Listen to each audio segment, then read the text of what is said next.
Hello, everyone. This is Alexandra Meadors of galacticconnection.com, and today is June 2nd, 2015.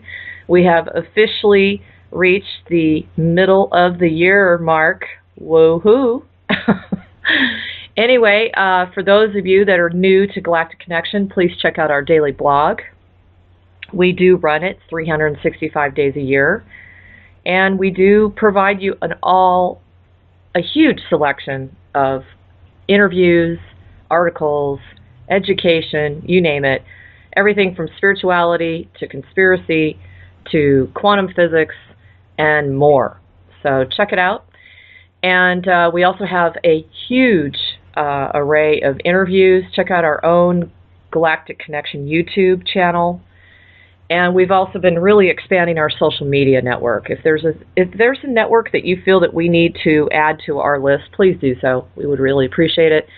And as always, check out our Galactic Essences, our implant removal series, which has become very world-renowned. And also, we just have a new service called the Spiritual Past Life Clearing, and it's major. So check that out too. So I'm going to go ahead and dive right in. We don't have a whole lot of time today. I have an on-the-fly interview again with Kevin Annett, and this time we're going to really kind of change things up a bit because we were talking over the weekend and we both realized that this is pretty urgent to get this information out. So we are both asking you to spread this interview far and wide, and there's a reason for it. So I'm going to go ahead and pull him on. Hey, Kevin, how you doing? Hi, Alexandra. I'm fine. Good. And how's the weather treating you? Over here in Southern California, it is very overcast. Well, I don't want to say where I am, but it's nice weather. Yes. Well, hey, that's good. A step in the right direction. Yep. Well, let's go ahead and kind of preface why we're doing this interview, the way we are. This is going to be completely different, folks, because normally, Kevin's really hammering, opening people's eyes to really the dirtiest secret in the closet of humanity, which is, satanic ritual and child sacrificing and actually cannibalistically eating the flesh and blood of humans. But this goes a little bit deeper, and I was so intrigued that I would really like you to just start out, Kevin, with one of your concerns that's going down in September. Well, the basic concern is that Jorge Bergoglio, colloquially known as Pope Francis, is visiting America. He's been invited by both the Democrats and the Republicans to address a joint session of the Congress on September 24th, which, first of all, raises a flag right there. The 23rd and 24th days of the month are always ritual sacrifice days. A good example of that was last year in the basement of the Jesuit Church of San Lorenzo in Rome. A child was sacrificed in the presence of senior cardinals and a Canadian cabinet minister called Denis Lebel. We had a posting about that at itccs.org. But the fact that Pope Francis is coming to Washington for the very first time to not only address the U.S. Congress, but just prior to that, he's addressing the UN General Assembly. We have concern on a number of levels. The first, of course, being is that he's a convicted felon. He's deeply involved in human trafficking, as he was as Archbishop of Buenos Aires in Argentina. From his own priest's testimonies, we know that. We have a civil servant who sat in on meetings where he helped to plan the trafficking of children of political prisoners, along with Jorge Videla, the dictator of Argentina during the Dirty Wars. We also know that he's a participant in the Ninth Circle sacrificial killings in Holland and Belgium, again from two eyewitnesses who were present. But on an even deeper level, we're aware of the fact that there seems to be some kind of energy shift occurring. Like we know that between Rome, London, and D.C., there's kind of a energetic triangle that's gone on historically. But, there's the fact that Obama and other members of the U.S. government and different politicians of all strips are all literally kissing this guy's butt and wanting him over indicates something very serious. And we believe that evening, September 24th, there in fact will be a sacrificial ritual in Washington, D.C. involving him and other members of the government. And so that's part of the concern that we wanted to raise today, and asking light workers, to get on board to stop his visit, to keep this man out of America. And I actually would add something to that, and that is if anybody that's listening to this could go ahead and just start working on this now. If we can stop this now and go ahead and start the energetic wave, and it's not an if, it is a when. You guys know we are powerful enough when we are united to stop any kind of situation like this. We just haven't been united enough to do it. But now that the light has penetrated the planet in such a way, we have so much protection, we have so much support, and we also have the resources now to really make some of these changes occur. I think this is a great opportunity, Kevin, for the lightworker community and the guardians themselves to really prove to themselves how much power they do have now. So I really want to put a call out there. Now, there's a lot of stuff, there's some really meaty stuff when Kevin and I started talking about this before that I want to throw out there. And the first thing is, everybody knows that there are three corporations that are, basically ruling the planet. And that's the City of London, Washington, D.C., and the Vatican. And the first thing I thought to myself was, okay, well, why Washington, D.C., Kevin? Why are they focusing on that now? And when I started digging a little bit, I was really, really surprised to find out that Pope Francis rarely travels. I mean, rarely. I don't even think he traveled at all in the year 2013. And in fact, they said that the prior pope traveled constantly. They were just saying that, he must have traveled all over the world. There was a map that I saw showing that he was very, very, very busy going all over the place. And what the message came in as I was speaking with Kevin was that, so they're actually going to be etherically rebuilding, re-solidifying whatever this new grid is that they're trying to put back in place if it's been destroyed at all. And what do you think about that, Kevin? Well, I think that's definitely on the right track, because as you notice, if you look at an aerial photograph of the Vatican, it's shaped right outside the Vatican building. It's shaped with columns from the Colosseum in Rome in kind of a circular formation, and right in the middle of it is like an obelisk. It's got like the male and female symbol all together, but it also looks very much like a keyhole. And the architecture of Washington, D.C., which was actually designed by a Jesuit, and Francis himself is a Jesuit, the first Jesuit pope in history, it also looks like a keyhole. If you look at the Washington Monument, you have the same configuration in London.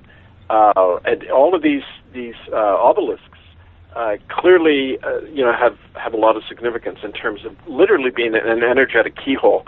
And so I think that, we're definitely, have to look at it in that light as well.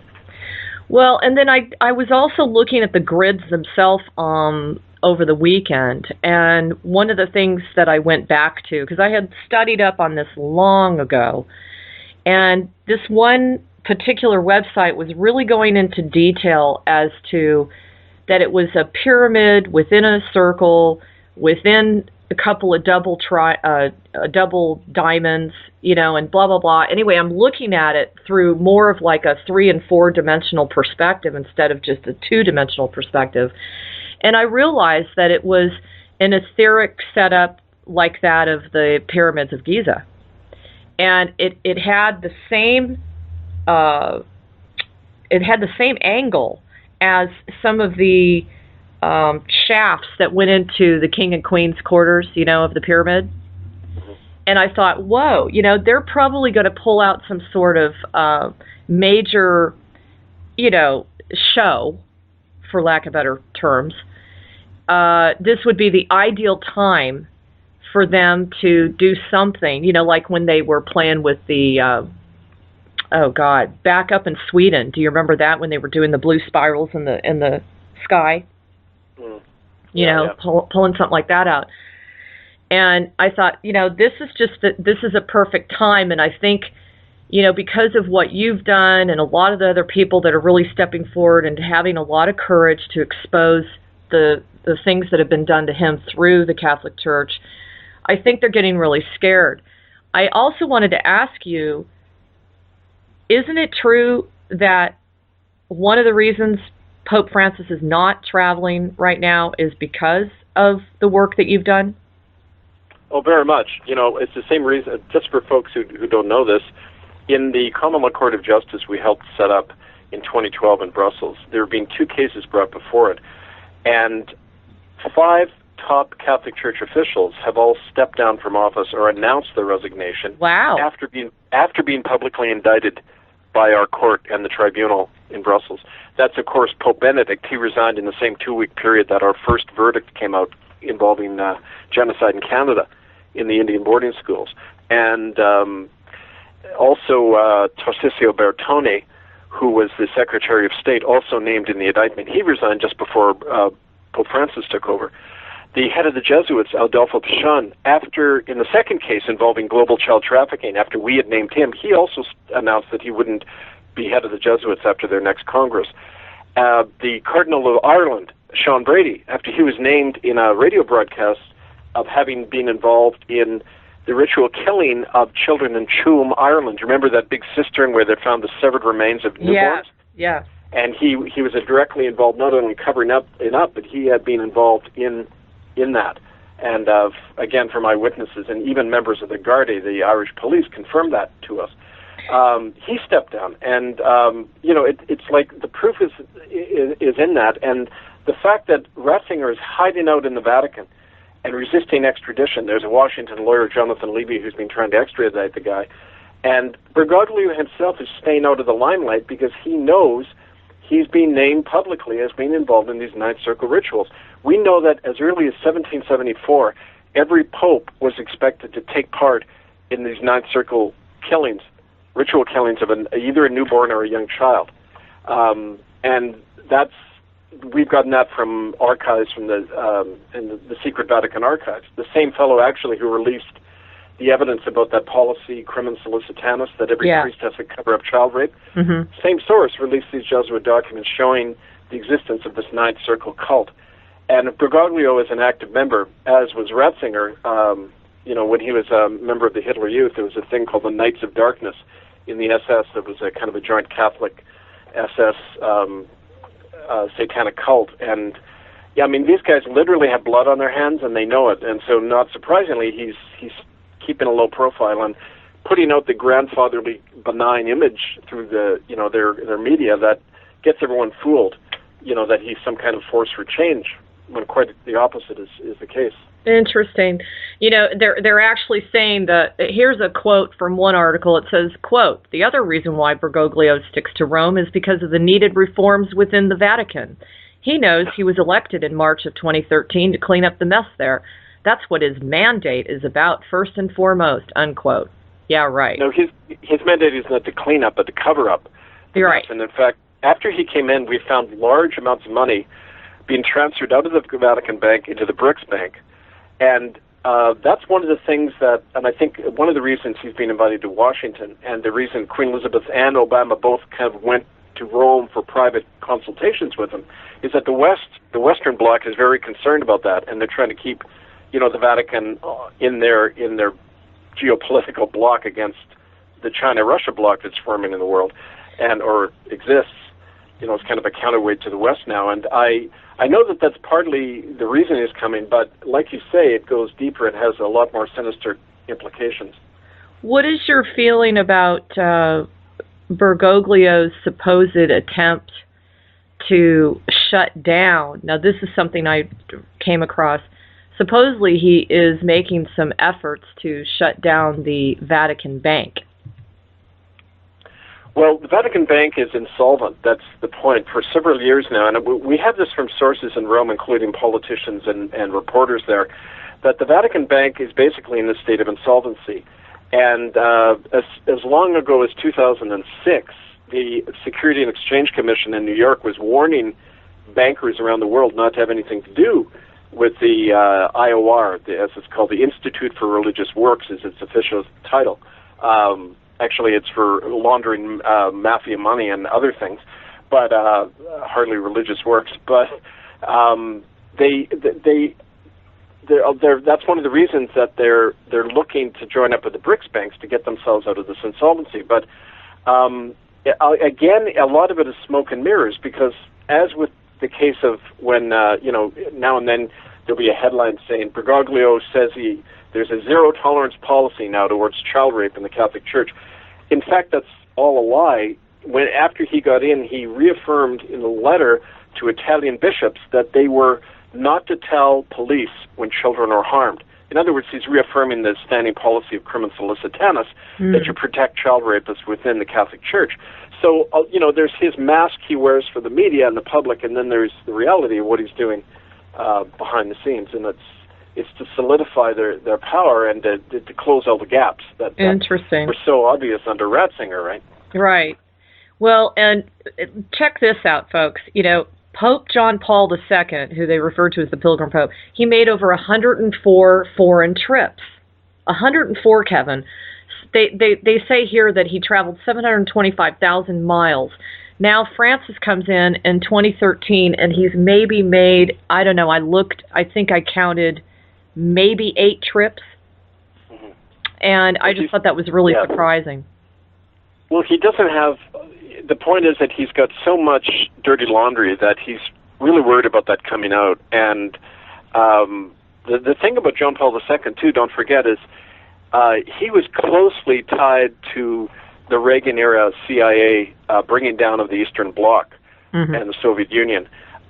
America didn't diplomatically recognize the Vatican until Ronald Reagan in 1982. Interesting. And the only reason they did is because Joseph Wojtyła, or Pope John Paul II, a Pole, was one of the conditions of him coming in as Pope is he wanted the opposition movement in Poland heavily funded with Vatican money, and he was basically a CIA asset, providing a lot of intelligence for them and everything. So a lot of his trips were in league with the U.S. State Department and, their whole efforts to destabilize the Soviet Union and their bloc. And so, that's part of the reason he was doing that so much. Now, this is just a little interesting tidbit, and because of your knowledge of the Vatican and the Catholic Church, I wanted to run this by you. This says that Francis and Pope John, now get this, the 23rd, are the only popes within the past 80 years who have never traveled to the United States before being elected pope. Now, he was in power from, 1958 to 1963, and ironically enough, died of stomach cancer. Gee, I wonder why that is. Now, he was canonized on April 27th of last year, okay? And it says here that his anti-pope is Baldassare Cosa. And it was John the 23rd, who was from 1410 to 1415. It says the Catholic Church regards him as an anti-pope as he opposed the Pope whom the Catholic Church now recognizes as the rightful successor of St. Peter. Can you talk to us a little bit? Because I don't really fully understand the Pope, anti-Pope thing. Oh, well, that was just a bit of history. John the 22nd was one of the most debauched popes in history, and he was actually excommunicated by another pope. There was kind of a period where there were 2 or 3 popes all contending for power in the 14th century. And no pope would take the name John after that until John the 23rd. Now, what's significant about that is that John the 23rd brought in what's called Vatican II, all these reforms. They got rid of the Latin Mass in many places. They kind of wanted to modernize. He put on the same kind of mask Bergoglio is doing now, where they're saying we're going to bring the Catholic Church into the 20th century. In fact, what he did, again, that was a smokescreen. He was the one who reestablished this policy of crimen solicitanus. And it was Joseph Ratzinger as a priest at the Second Vatican Council in Rome under this John the 23rd who formulated the policy that all Catholic employees, not just priests, but any Catholic member anywhere in the world, had to cover up child rape. And if you talk about it, you're excommunicated. In other words, you go to hell if you try to protect children and name these priests who would harm them in their thinking. So again, it's like the reality of what these people doing and compared to the public image, and that stomach cancer, from what I've read from sources again in Italy, is that he was definitely killed as well, because he was taking these reforms a bit too seriously, and the Italian old guard, the curia of Italian bishops, basically had him gotten rid of. And who they brought in after that, Pope Paul VI, Montini, his name was, he's an Italian. He's the one who set up the rat lines that got the Nazis out of Europe after the war. Wow. Remember all the Nazis they brought to Argentina? Again, Jorge Bergoglio, the Argentine connection.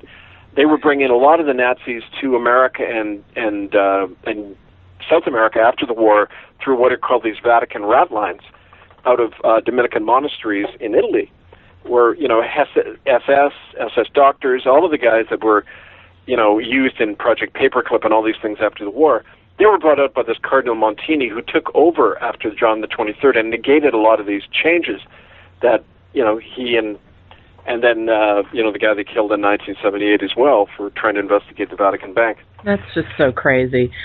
So basically, all of this type of cover-up of the child sacrificing was reiterated at that time by that Pope. Oh, absolutely. Okay. It goes back to the time of, like I say, the 1700s, probably earlier than that. But child sacrifice, again, it's right symbolically and literally right within the Catholic Mass, that consuming the blood of the innocent, whether it be Christ or a newborn child, brings us eternal life. Mm-hmm. And they are literally, it's a child sacrificial cult in essence, the Catholic Church. I mean, for those of us that were brought up Catholic, it just turns my stomach. Anyway, now, do you think there's any significance? I thought this was interesting. This is the quote that was made when they decided to choose Francis, and apparently this was a big shock to the world. And his comment was, quote, "You know that the duty of the conclave was to give a bishop to Rome. It seems that my brother cardinals went almost to the end of the world to get him, but here we are," unquote. How touching. I know. I just thought, what does that mean? Now, another really interesting thing about September, because this is all starting to play out, folks, and that is all about Malachi's predictions. And I kind of wanted to talk to you, Kevin, about this. Now, it says that, quote, "In the final persecution of the Holy Roman Church, there will sit Peter the Roman, who will pasture his sheep in many tribulations. And when these things are finished, the city of 7 hills will be destroyed, and the dreadful judge will judge his people." The end, unquote. Now, according to a lot of stuff out there, supposedly Pope Francis is now the 112th Pope. Do you agree with that? Well, no, because when you look at Vatican records, they've left out several people. So the figure 112 isn't accurate. The best example is Pope Joan, the English woman who was a cardinal, who actually was Pope for about a year back in the 9th century, and she was killed when they found out she was a woman. And her record was erased from the Vatican archives utterly. Also, remember I mentioned the 14th century. At one point there was 2 or 3 different popes contending for power. They weren't included either. So the figure of 112 is very dubious, because it's based on, like with a lot of things, the official record rather than actually what happened. So you have to be a bit careful with some of these. You got to ask, well, where are the sources, with a lot of these things. Right. Well, and they're saying, one article is saying that Pope Francis cannot be a true pope because he is teaching false non-Catholic doctrine. And so it was very interesting. They were going into this whole thing about how he has no right or authority to be an infallible authority, which of course is such a joke anyway, to teach the Catholic doctrines, because of the fact that he has become heretical, and he is now taking a different position on the Jews and the faith of Judaism. He has made some statements that saints and martyrs there are many saints and martyrs that are not Catholic. He's made comments that the Jews hold a valid covenant with God, that the Muslims are admirable. What he's doing, Yeah, like what he's doing with all this is it's part of the whole globalist agenda. You know, one world religion, one world government, one world bank. I mean, he's definitely in that kind of thinking. But the funny thing about people talking about Catholic doctrine, it just changes from moment to moment. And you know, the whole thing, even the notion of infallibility, it was brought in at the First Vatican Council in 1870, when Garibaldi had just deposed the Pope. You know, Garibaldi was the George Washington of Italy. He united the country, deposed the Papal States. And until Mussolini established him again, there was no Pope, there was no Vatican. And so in response to Garibaldi's unseating him, Pope Pius the Ninth says, oh yeah, well, I'm infallible. And there wasn't even a majority of cardinals who voted for that. He just declared it. So, I mean, these doctrines, it's all politics, you know, posing as some kind of heavenly order or something. That's a joke. Well, and what do you think is their slant on this? One article was talking about, they were interviewing Pope Francis, and they were talking about this Malachi prediction, and he said something like, if it's God's will for him to be assassinated, he just asks one favor, quote, please let it not hurt, unquote. Oh, it's just plucking at the heartstrings, you know. I mean, he's an actor, okay? I mean, he's a Jesuit. Their whole role for 450 years has been to confuse and dissimulate, you know, the truth, and he's very good at that, like any spin doctor. So, I mean, it's not even so much his actions and statements as what's, again, going on behind the scenes. And, you know, the Vatican is in a real financial crisis. They are trying to choose sides politically in this whole new kind of bipolar power struggle going on in the world between East and West. You know, and so you got to look at that, and like in anything, you know, follow the money, right? Right. Well, I mean, apparently he's doing a lot of focus on spending time with Palestine and the Jews. There's one article that says that he went and honored the Jews that had been killed in the Holocaust and kissed the hands of the survivors, and this was just a shock to many of the Catholics. Well, I thought he'd do that because as Archbishop of Buenos Aires, he was a good buddy with Jorge Videla, who hated Jews and in fact made a point of finding all the Jews he could and imprisoning and killing them during the Dirty Wars. And there's this famous picture of Jorge Videla with Jorge Bergoglio, arm in arm, smiling, walking down the hall of the presidential palace as his own priests were being tortured and killed, you know, in the slums of Buenos Aires. So, I mean, it's the same old acting going on, right?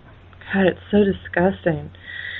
So, now, supposedly he's addressing the joint session of Congress on the 24th. And this is the first time, like you said, that the head of any Roman Catholic Church will address a political body such as that. And I got to thinking, you sent me just the most amazing grid one day. I hope that we can drum that up again. And it showed a very different configuration. Do you remember which one I'm talking about? No, you better remind me. It was focused in Europe, and it went all the way, I believe, to London. And I said to you, my God, I've never seen one like this. But what I was talking about was, you know, there's all these underground tunnels. Yeah. And, you know, there's so much more going on underground than above ground. And there's been comments made that there is definitely an underground tunnel between the Vatican and D.C. Okay? Like, you know, there's all kinds of stuff going on that we're not aware of. So do you believe that one of the other reasons that they are choosing this time is because of maybe the earth changes? Is it because they're getting really scared? You know, it almost feels like they've upped their schedule, Kevin. And I'm just curious what you think. They're under a lot of pressure. It's hard in terms of knowing all the details, and I don't want to speculate too much about that. You know, when it comes to these characters, I'm open to any possibility since I know on the ground what their crimes look like and how generations of child torture and sacrifice and murder and child trafficking, which the Catholic Church is so actively involved in. I mean, they're capable of anything, but they are definitely in a very defensive stance. That's why You know, in Sun Tzu, in The Art of War, he says, when an enemy commander continues to offer reassurances to his own people, it means he is losing. He's losing power. And that's why Bergoglio is going all over the planet trying to look like the nice guy. He needs allies right now. And he knows the Arab world is key as kind of a broker between the two East-West power blocks going on. You know, but in a more basic sense, this man is a known criminal. And for the U.S. government to invite him to come and speak is not only a violation of international law, but the U.S. Constitution that says they shall not favor any particular denomination. That's right in the First Amendment. Well, are they inviting the Grand Mufti of Jerusalem or the head of the World Council of Churches or the Dalai Lama to speak to the Congress? Good point. You know, why Bergoglio right now? They really haven't explained that at all. Good point. Now, what is your take on the fact that there's two popes living at the same time? What do you feel is the undercurrent behind that? Well, there's a strong belief in political circles in Italy that Ratzinger still is the pope, that he still holds the power.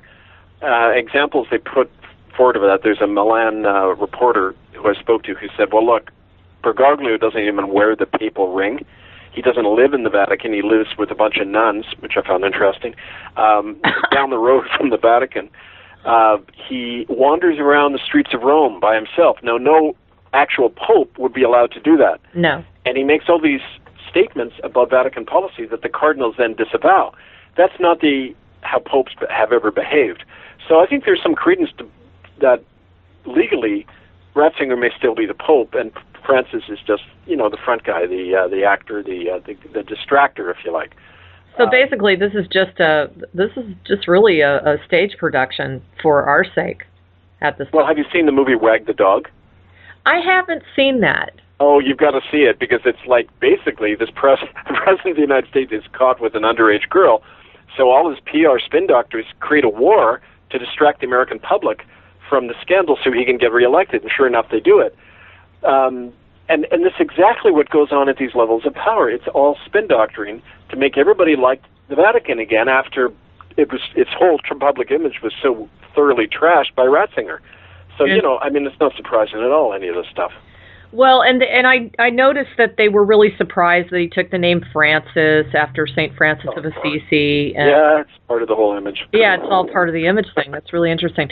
Now, what are your takes on you know, his main points of, how should I say, his presentations on what is correct and moral you know, action within the Catholic community? For example, he talks about abortion. He says, you know, the quote, the Pope must take up the mantle of defending the culture of life, a defense the early church held against the pagans of Rome, unquote. Oh my God. Here we are. The Vatican is the chief shareholder in Beretta, which is the largest small arms manufacturer in the world. They have major shareholders in the arms industry, and they're talking about pro-life. I mean, this is hilarious, but he's saying what people need to hear. It really doesn't matter what he says. People now want, especially many Catholics, 90% of whom support birth control, they need to see a progressive liberal pope right now, so he's what's required to keep the flock in line. And everything he says has to be seen in that light. Interesting. Now, you did say that because this is such a stage production, that the whole thing about the money is being diverted into another country. I thought it was surprising, you know, because he's become so strong in his conviction about criticizing the IMF. So, have you heard anything else as far as where the money has landed?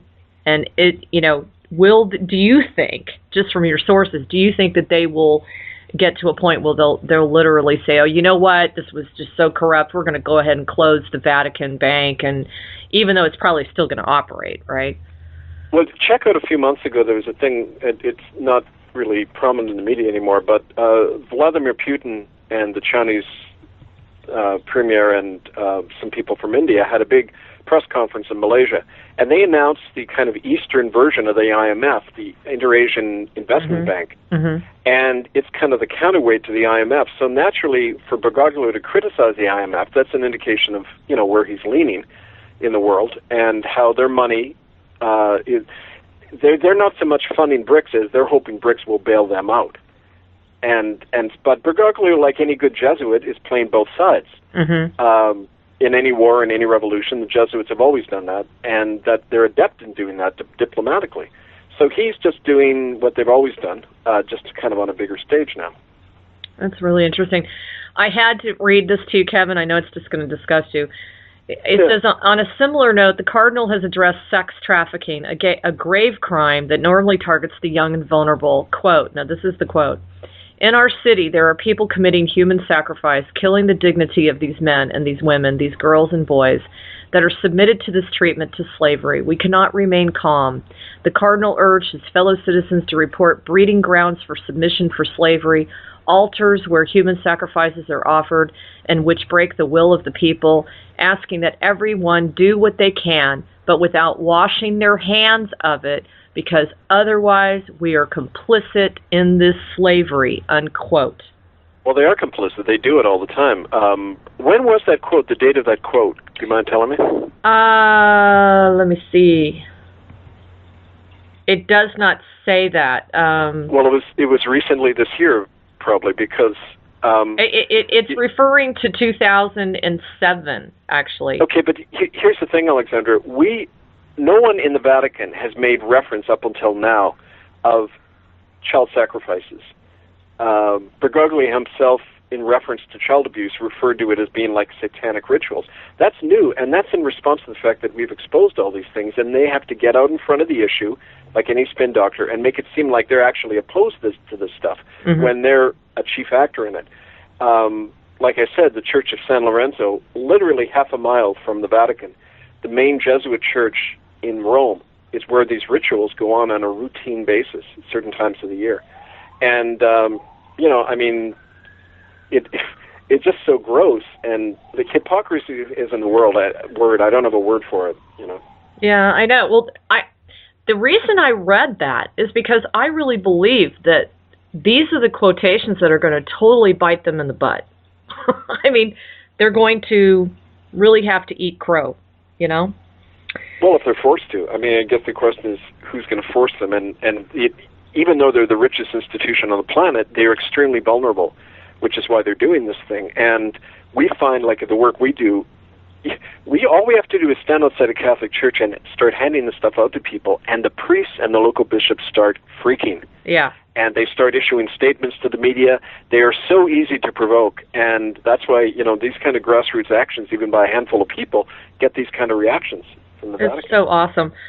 Now, to go back a little bit, Kevin, let's go back to the three cities. You've got the City of London, the District of Columbia, and the Vatican itself. I want to remind people that they control the politicians. Just these three cities, folks, okay? They control the politicians, the courts, the educational systems, the food supply, the natural resources, the foreign policies, the economies, the media, and the money flow. Okay? They own 80% of the world's wealth. That's why this is a big deal. We can stop this. Okay, because their aim is to control us. Their aim is to prevent us from going through our own birthright of ascending and evolving our souls to a higher state of consciousness. And they're doing that whether we like it or not through the food and the water and the air that we breathe. And I wanted to, you brought up a very interesting point, which was the keyhole in the Vatican. And I found something about the obelisks. Now, the London obelisk is also known as Cleopatra's Needle. And now, did you see this part? It says the obelisk originally stood in the Egyptian city of On, or Heliopolis. And it says the Knights Templars' land extended to this area where they had their own docks. Each side of the obelisk is surrounded by a sphinx, more symbolism dating back to the ancient world. Then you have an obelisk as the Washington Monument, dedicated, of course, to George Washington and the secret Brotherhood of the Freemasons. There is an underlying pattern here, is my whole point, of something that is afoot regarding this. And I'm just curious, did you have any other ideas? I know when we were talking on the phone, we both kind of got a hit that I really do believe what they're doing is they're going to, number one, I think there will be a new sort of mind control program over the politicians. Yeah. I don't fully understand their technology, and I'm sure you don't either.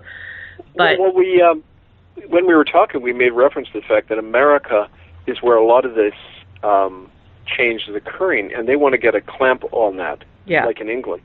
And so I think that's one of the reasons. My father was quoting the latest Time magazine coverage of Bergoglio's visit, and it's nauseating. Every politician is lining up praising this guy, including progressives like Bernie Sanders, who's very critical of multinational corporate funding of the government, and there he is, praising Bergoglio. I mean, it's like you say, they are all on the payroll. We know that from Italy. Every political party is funded out of the Vatican Bank, and it's the same in America. 7 of the 9 justices on the Supreme Court are Catholic. Wow. How does that happen? It's like, it's this attempt to put a new kind of lid over what's really developing in America. Because don't forget, America was the first country in the world ever to say that men and women are sovereign, self-governing beings, not under a pope, not under a king, only under God. We are equal sovereigns. That's how John Adams put it. John Adams also said the biggest threats to America are the Freemasons and the Jesuits. Well, here he is, Jesuit Pope, coming to address Congress. Wow. It's that simple, really. Yeah, and I just remember Simon Park saying to me in an interview a while ago, he says, everybody's eyes are on the United States. Mm-hmm. Everyone is watching what is going to occur within the United States. And many refer to it as the New Jerusalem. Mm-hmm. What will unfold here. I believe that, and now it's the time, like we mentioned early on in the show, for light workers and the people in our movement. We all have to join hands now, to stop this visit, to stop this influence from spreading over America, and our people.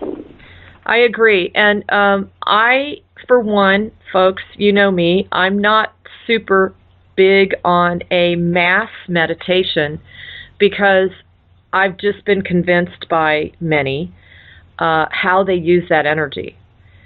It's unfortunate, but they do end up harvesting that energy for not such good causes. And in many cases, they divert the energies that we're putting out into wars and other frictions on the planet. So I highly, highly recommend that each and every one of us does whatever we can do. And we can do it on the inner plane. We can just put out the intention that we work together on the inner plane to make this happen.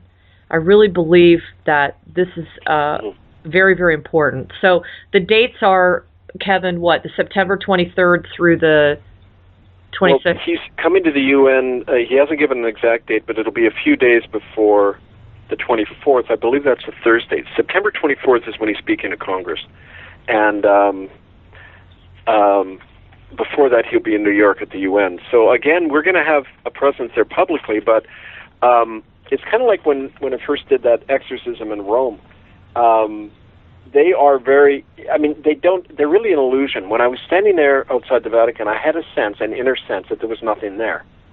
That literally it's some kind of holographic projection. It doesn't have substance. It just operates through this kind of mind control and smoke and mirrors.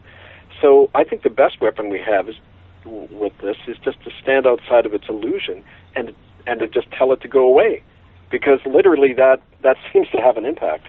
Yes. It's a Wednesday. Oh, I'm sorry.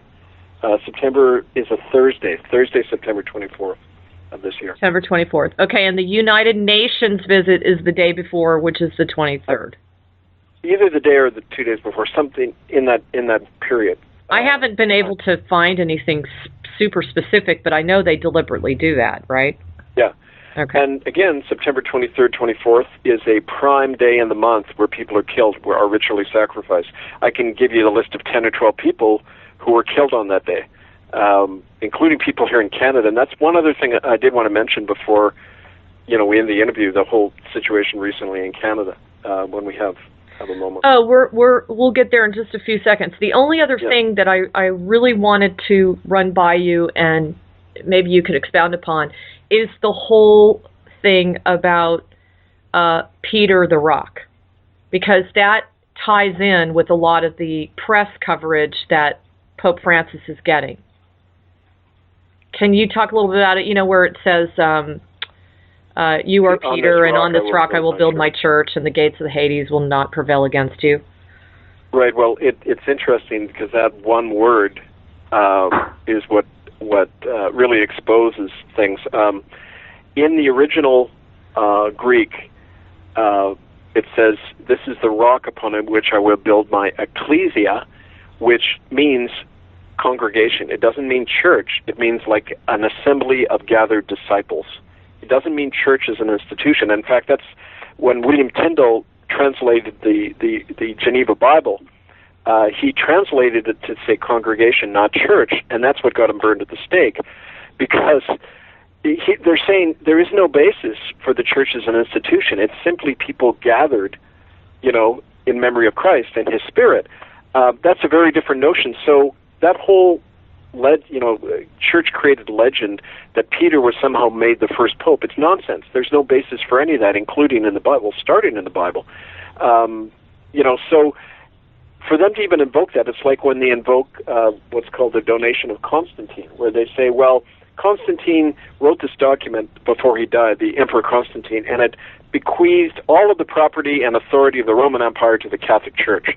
Well, it turns out even Vatican scholars admit that this document was actually written 700 years after Constantine by Vatican lawyers to legitimate the fact that, they owned the world and could give it to anybody. They gave North America to Spain and Asia to Portugal, all this nonsense from fraudulent documents. And this stuff about Peter being the rock is really part of that same whole way to reinvent history to legitimate their authority. And anyway, so I think it's all more of that same stuff. They must have really gone out of their way, Kevin, to try to find somebody that could play this role, because it talks about how his original name is Pietro Parolin, and he was from Italy. And so it's almost as if they had to find someone to fit that role, because they'd already put that out there. Right. Well, I mean, they've got thousands of years of experience in deceiving people, and I mean, they're the biggest criminal syndicate on the planet. That's when I was in Rome. I was in 2009 for the first time. We gave a presentation about the Canadian genocide to a group of Italian politicians, including a senior senator in the Democratic Alliance and one of the parties there. And he took me aside and he said, "What you have to understand is that the Vatican and the government and the mafia are all the same people. They wear different hats, and they have one concern: their money." Yeah, no and kidding. That's a senior politician telling me that. No kidding. Well, and the other thing that I want the lightworkers to really focus on is this nasty grid. Now, a lot of you know that there are a lot of different shapes and sizes of grids that they've created, but I found an interesting article about the way the grid works, and it was talking about how it's made up of hyperdimensional black hole wormholes, that it contains a lot of amoeba-like entities, and that these entities are sent in through the grid technologically. Now, we don't really have the capacity to fully understand this kind of technology because it's off-world, but it is being used against the light beings. And it's also being used against everybody on the planet as far as being able to manipulate the way that they think, the way that they react, the emotions that they're going to feel. And so I really feel strongly, I've been called today, as has Kevin, to remind all of us that this grid needs to come down, and we can do it. We can focus on it. They say that it's a very advanced technology that uses strong electromagnetic fields. And it supposedly distorts the space-time structure. They're saying that it's works within a program of an etheric mainframe computer system and directs the flow of energies worldwide that controls all of us. Now, why do I say this? Because I really do believe that this visit to the United States is something where they are energetically going to kick this up a notch, because they are getting desperate, like Kevin said. And they're needing to either recalibrate, maybe reprogram, or what have you. We can prevent this from happening. I feel that this is really one of the final things that needs to go down in order for us to finally feel our own freedoms. Kevin? Exactly. So I call all of you today to just start working on this now. Let's not wait till September. Let's just start doing it now. If you get a hit, throughout the week that you can energetically start working on this, please do. I also ask all of you to please send me in any emails regarding whatever you're getting intuitively, clairvoyantly, any messages, so I can pass them on and share them with the world. Because I think this is, without a doubt, one of the most important projects we could be doing right now. So, is there anything else, Kevin, regarding that? Or if not, we'll move on to what you wanted to talk about. No, I think you summed it up brilliantly, and I just really hope that people will get on board with us over the next number of months to stop this visit from happening. Yeah, and grids, Kevin, grids are kind of a nebulous type of thing with people. They don't really fully understand them. It's very important for all of us to recognize that every city around the world has a grid. And these grid structures are formed by the etheric of all of our souls kind of interlocking. And the grids form around the combined energies of that city. They also form around the way that the city's set up. And here's the biggie, guys: the karma of the collective of all the souls within the city. So remember how much bloodshed has gone down around Washington, D.C. Okay? Remember how much war and bloodshed has occurred. And of course, the dark love to use that in their ceremonies and in their way to entrench and also anchor their own grids. So if we can do any clearing of that and the collective karma of the people in that area, please do. If you live in that area, I once again ask you to try to take some time to go through that area very, very thoroughly and clear as much as you can. You don't have to physically do it, but I've done that, and it's very, very powerful. So go ahead and, Kevin, share with us, what's happening in Canada, because I know there's lots of new things going on. Well, yeah, and I just wanted to add a PS to what you said on right then. Another way to describe, traditionally people talked about angels, and if you look in the later in the New Testament, when Paul is writing to the different churches, early churches in Asia Minor, he doesn't write to the people in the churches. He writes to the angel of the church of Cappadocia, the angel of the church of wherever, right? So he's addressing what you're talking about, this higher soul, this of every town, of every community of people that have this higher thing, and he addresses it. And that's what we have to do. We have to address that higher, whatever we want to call it, grid, angel, higher mind, because when we did that in Rome, it definitely had an effect. And so anyway, I just wanted to Thank you for that. Thank you for that. Yeah, because basically, these grids, and as Kevin's saying, the angels, from their terminology, don't misunderstand me, folks, okay? Mm-hmm. They act as a veil, okay? Because if they get really, really mucked up with a lot of, sadness and sorrow and, decimation of spirit, which, of course, there's so much of that around the world, you can see how that's going to greatly impact all of those who live in that area as well as the world itself. So it's very important for us at this time, any clearing that we can do and anything that we can do to block their perpetuation of additional grids, additional programming, we got to do this, folks. Okay? So anyway, Kevin's got some exciting news as far as what's happening. And I keep interrupting you, but go ahead, Kevin. No, it's good. For people in Canada listening to this, this next week there's a major spin coming out of the government where this thing called the Truth and Reconciliation Commission, which was set up by the government and the churches to hide their genocide of the Indian children in these residential schools, they're coming out with their, quote, final report. And in the news the other day, the head of the Supreme Court, the Chief Justice in Canada, Beverly McLaughlin, said, quote, yes, cultural genocide did occur in Canada. That term, the adjective cultural is a way to kind of to dilute the reality of what they're saying. And in fact, she's lying, because it wasn't just cultural genocide, it was mass murder, as we've documented, right, at itccs.org.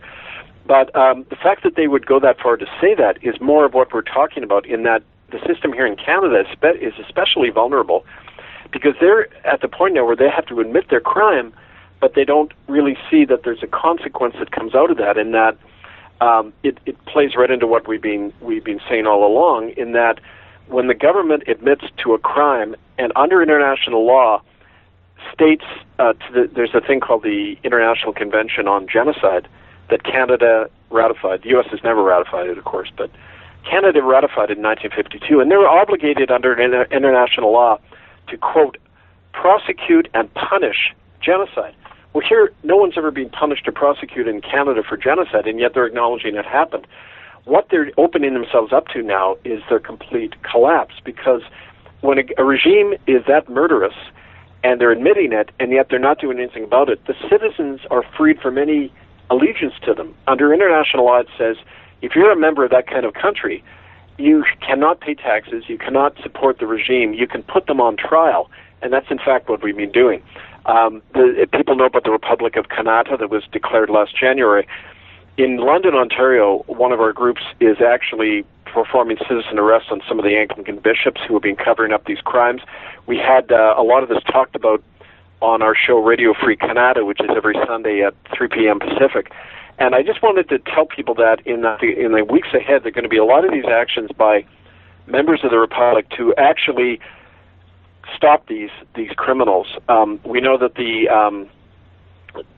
Harper government in Canada, one of his own cabinet ministers, Denis Labelle, is a member of the Ninth Circle killing. We talked about this earlier, where he was present in Rome on February 24th. There's a 24th day of the month where they sacrificed a child. The Harper government is...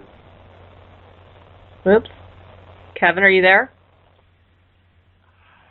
So I just urge everyone to follow all of these developments at our weekly radio program, Radio Free Canada, which is every Sunday, 3 p.m. Pacific time, 6 p.m. Eastern, at bbsradio.com/Radio Free Canada, and that's Kanata. And our website is kanatarepublic.ca. Perfect. Well, and it's funny, Kevin, because when you and I did that last interview, I really didn't want to do that from the standpoint of just having to look at such tragedy and, reading the testimonials, and it was very, very upsetting. And most people today are basically saying, listen, I don't want to focus on any of the conspiratorial stuff anymore. I want to focus on, my present and my future. What can I do to create the new earth, right? And so I had some misgivings, but I was told to do it. I followed my guidance, and look what came out of it. Mm-hmm. Well, right, and don't forget, it's like light and shadow. They're all part of the same thing, and that it's looking at these things which allows us to take the next step. And very much a lot of our work now, my own energy is going towards creating these alternatives, creating our own common law courts, taking back the country, taking back these, systems, and making them ones that serve the light and serve the people. So, it's definitely, we're on the same track here. We can't at the same time ignore the fact that these crimes are still going on, and historically, have come from all the, really out of Rome originally. Yeah. Well, is there anything else going on with, the whole Republic of Canada situation? Is that really progressing well?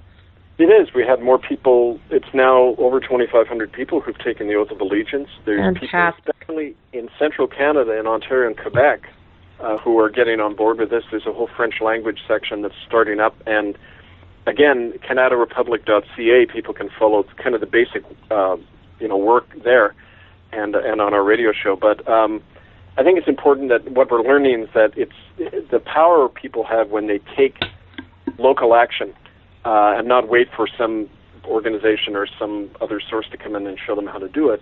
People are learning, how to, just from their own experience, and that's so valuable.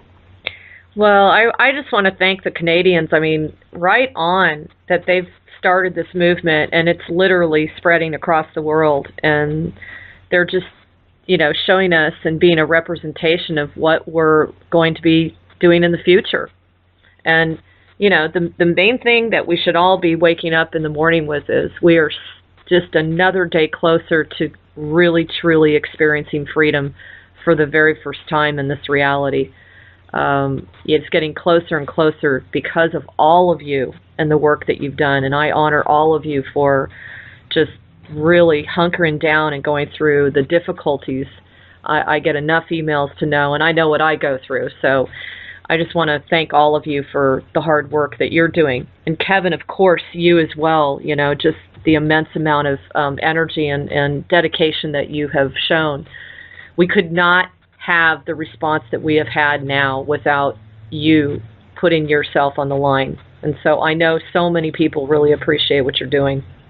Thank you. Well, then we'll carry it on. Yeah. Yeah, so Thanks, if you can continue to support Kevin with his work, please visit his website at itccs.org. And of course, you can always visit me at galacticconnection.com/daily-blog. And we will see you next week. Same time, same channel, same zone. Whatever that zone is, right, Kevin? Like the galactic zone. And so, anyway, take care, Kevin. Thanks for everything. Thanks for all you're doing and the information you're bringing forward. If you get any other hot intel, let me know. I sure will, Alexandra. We'll talk soon. Yeah, you too. And thanks, everyone, for listening. We will talk to you next week. Take care, everyone. Lots of love. Bye.